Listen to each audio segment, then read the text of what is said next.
that's the thing. It's like I try to talk to these kids about this, and I say there is no enjoyment. It's hell, because you're just trying to feel good. Yeah, you're just trying to nurture something that if you don't take care of it, you're going to feel like you're dying. Yeah. So that's the problem with addiction, you know. And if you figure out what it is that's making you get into the addiction, it's easier to get out of the addiction, even though the physical withdrawal of it is horrible and painful. When you were shooting, then when I found the diaries, I actually saw the entries where I was saying, I don't know what it was, but something happened. And that was really when I said, I got to clean up. And this is like out of control, whether I hallucinated it or whether I saw it, but it was written down on a piece of paper.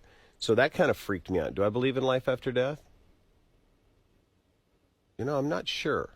And this to me is fascinating. When you were in high school, you were the star athlete of that school. You were not only an exceptional football player, right? You were also an extraordinary basketball player, and had received several letters from colleges wanting you to play basketball for them, right? Yes, sir.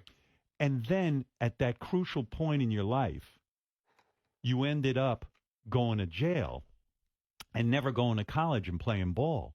It was like a coke rap, right? You were dealing some coke. Yeah.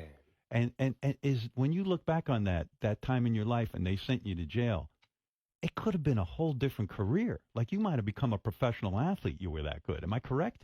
I think that if I would have pushed myself, Howard, I could have been, but I wasn't pushing myself. I was more entertained with the money and the fast life and the things that were there accessible without the work ethic.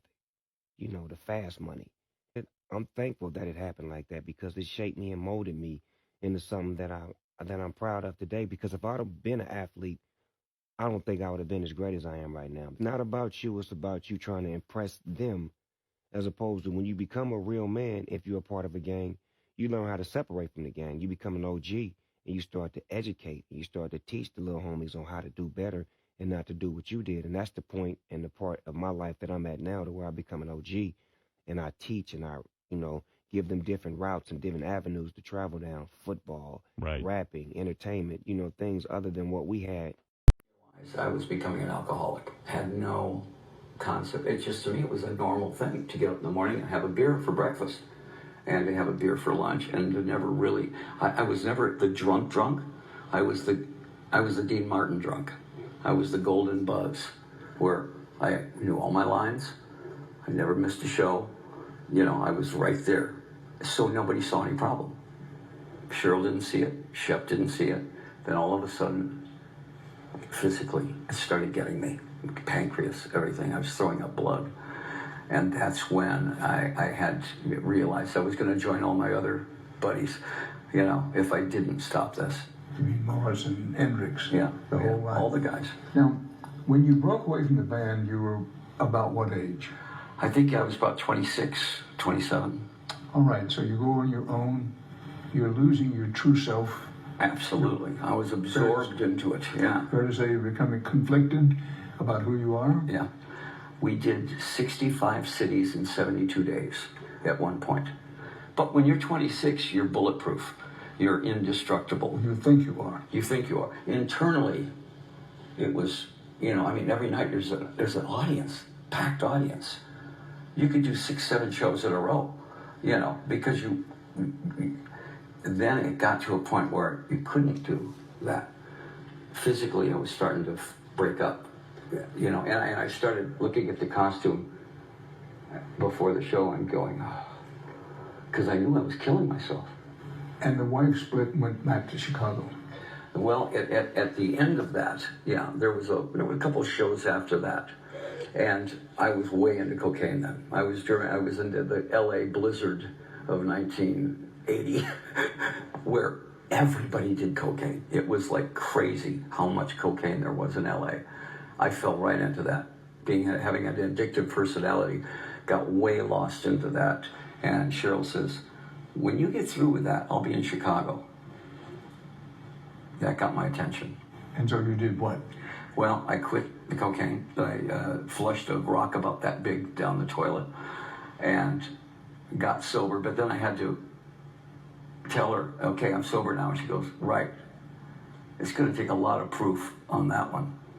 But the good thing that came from that was that in order to get her back, she says, here's part of it. We have to go to Christian counseling, and you have to set it up, not me. I want to see you set this up. So I did. And we went into Christian counseling and got our marriage back together and started going to church. And I, as much as I dragged my heels, I really knew I needed to do this. But what came out of that was the most amazing thing was when I left there, I went right to a bar, sat down and had a Coca-Cola and was waiting for that craving. I said, I'm going to be around alcohol all my life. I better just confront it. All right, well, nothing happened there. Tomorrow morning, though, it's going to be hell because I'm going to be home and the first thing I'm going to want to do is have a beer. Woke up the next morning and there's no craving. For 37 years, there was no craving. It went, it was gone. The doctor said it was like you had cancer one day and the next day you didn't have cancer. Well, this is what has always intrigued me about this story. It appears that you just quit, to use the cliche, cold turkey. Except I didn't go through any withdrawals. I didn't go through the whole thing of AA, and I didn't go through any of all of that. I just was a bit shocked that I wasn't having any cravings for it. I was just being normal. Well, you've been quoted as saying on a number of occasions that Jesus saved your life. Oh, absolutely. To me, he basically said, be a rock star, but follow me. I don't care if you're a rock star. Just, your lifestyle is going to be your testimony. Can you go out on the road and not go to the strip bar? Can you go out on the road and not cheat on your wife? Can you go on the road and not become a drug addict? I went, yeah.